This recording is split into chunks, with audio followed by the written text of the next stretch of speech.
இருந்துட்டு இன்னைக்கு நான் தான் கிங்கு அப்படிங்கிற அளவுக்கு வளர்ந்துருக்கீங்க.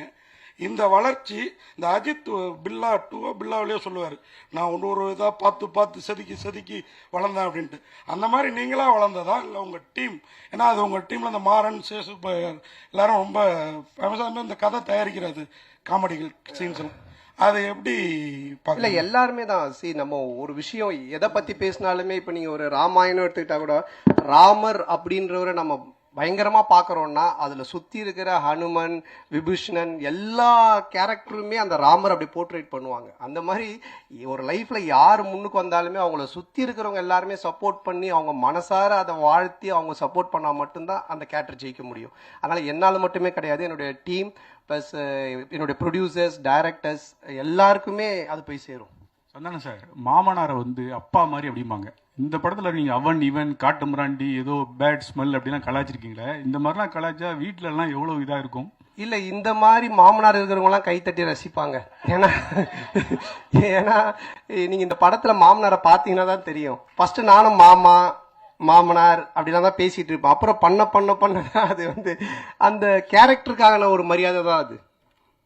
சார் அண்ணா நான் தான் கிங்கு சினிமாவில் இருக்கிறவங்களுக்காக சொல்றீங்களா இல்ல ஃபியூச்சர்ல அரசியலுக்கு வர போறீங்களா?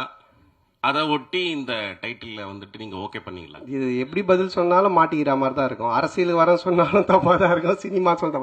இப்போ அது ஒரு ஹிட்டான ஒரு டயலாக், அது ரஜினி சார் சொல்லி ஹிட்டான டயலாக்.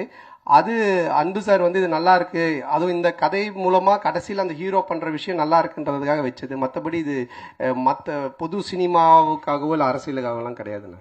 சார் அது மாதிரி இந்த டயலாக் ஒன்று வருது இல்லை, இங்கே வந்து நடிகர் சங்க கட்டடம் கட்டிட்டு தான் விஷால் கல்யாணம் பண்ணிக்கிற மாதிரி சிங்கிளா சுத்த நான் சிம்புவும் இல்லை.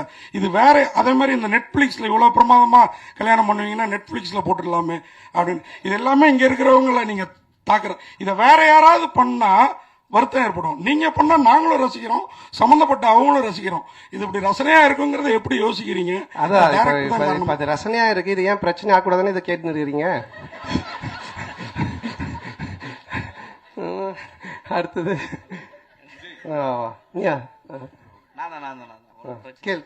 ஆக்சுவலா இப்போ வந்து சேஷன் வந்து இதுவாயிட்டாங்க, களமாயிட்டாங்க.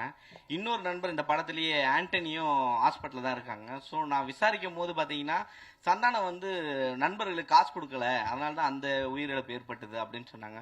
சரி டைரக்டா நம்ம களத்துக்கு போவோம் அப்படின்னு சொல்லிட்டு ஆண்டனி கிட்ட மருத்துவமனைக்கு போகும்போது சந்தானம் தான் ஃபுல்லா எனக்கு வந்து மருத்துவமனையில காசு கட்டிட்டு இருக்காரு அப்படின்னு சொல்றாங்க. ஏன் உங்களை வந்து பின்னுக்கு தள்ளிட்டே இருக்கிறாங்க? எதனால இது வருது உங்களுக்கு தெரியல. அது சில பேர் இப்ப எல்லாருமே என்ன ரசிச்சு எல்லாருமே நல்லா இருக்குன்னு சொல்லி பேசிட்டு அப்புறம் நானே கடவுளா மாறிடுவேனே, அதனால பிடிக்கல அது தப்பா சொல்றதுக்கும் சில ஆட்கள் இருப்பாங்க. அதை பத்தி நம்ம பெருசு பண்ணிக்க தேவையில்லை.